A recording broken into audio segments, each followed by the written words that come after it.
Today is Thursday, and I am Crystal. Thanks for checking out 3 Things on Thursdays. I know these videos are silly and simple, but I'm having a lot of fun doing them, and I'm appreciative of you for being along for the ride. Here are 3 things that I have been listening to, watching, and listening this week. That's right, this week and the past week, I've been listening to a lot of the band called Måneskin. They're from Rome, and their name has a little circle above the A on Måneskin, so I had to look up how to pronounce it. But I did because I want it to be right. They do a lot of songs that aren't in English. They're from Rome/Italy. I'm not even going to try and pronounce 2 of the songs that I added to my 3 Things playlist, which you can hit the link on my bio and get access to it. But the song that I'm going to tell you about is called I Want to Be Your Slave, and it's super catchy. The dude's got a really raspy voice, and the way that he delivers that song and the rhythm, just the what's that word? That, whatever that is, I love that of this song. It keeps popping up in my head, and I find myself thinking of that beat every time I'm walking, because again, it's like I'm just walking and it's in time with my... It's great. I hope it gets stuck in your head and then you're walking like this, because everybody walks like this.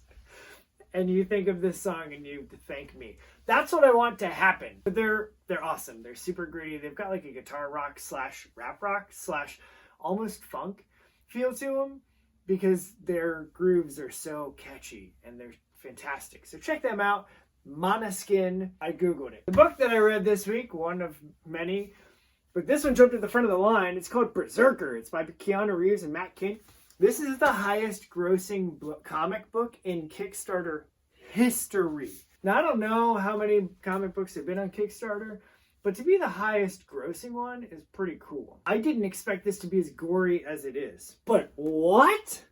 Look at the violence! It's great. The whole book is chock full of just insanely creative ways that he takes down bad guys. And by takes down, I mean kills. It leaves on like a cliffhanger. Because it's co-written by Matt Kint, I know there's going to be like layers on layers on layers on layers of stuff that you uncover and figure out as the story progresses, which is why I love Matt Kint's work, because it's all like that. You should check it out though. It's really good. So I'm not alone in thinking that it's fantastic. For what I watched this week, I watched 2 recent releases. It's not all I watched. I watched Dune, and I watched No Time to Die, and I compiled the story answers from Facebook and Instagram, and I had to combine them. When you put them together, Dune won by a vote. But here's the thing. I already wasted 2.5 hours of my life watching that movie, so I'm not going to waste any more time talking about it, other than saying this. It is a beautiful movie. It is also incredibly boring, and I don't care about any of the characters. It's great that it's a well-developed, rich, epic in its scope movie world creation. I couldn't care about any of them. I don't care. There's nothing about any of the characters that I was like, I'm going to latch onto that. I want to see more. Tell me more about that story. I don't care. Boring, and it was way too long. I thought almost every half hour, how much more time is in this movie? That's not a good sign. You know, a movie I didn't think that in? No Time to Die. That movie was great. Daniel Craig is an awesome James Bond. I'm sad that this is his final Bond movie. I'm not going to give anything away, so you don't have to worry about, if you haven't seen it yet, hearing spoilers from me, because I'm not a jerk that posts spoilers online. You're welcome.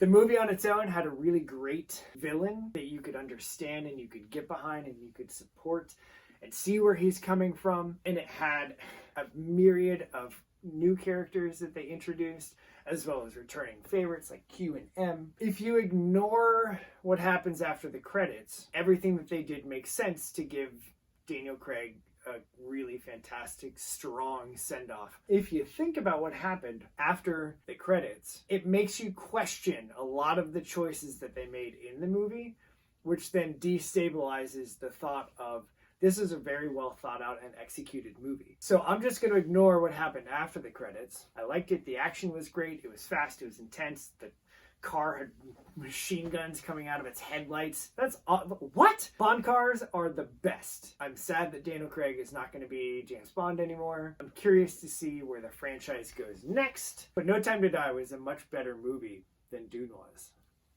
If there's a bunch of people that are hating and posting why Dune is the best movie ever. I'll read them. I'm probably still not going to agree with any of you. It felt out of place. It was out of order. It looked pretty though. It did. It was a very beautifully shot movie.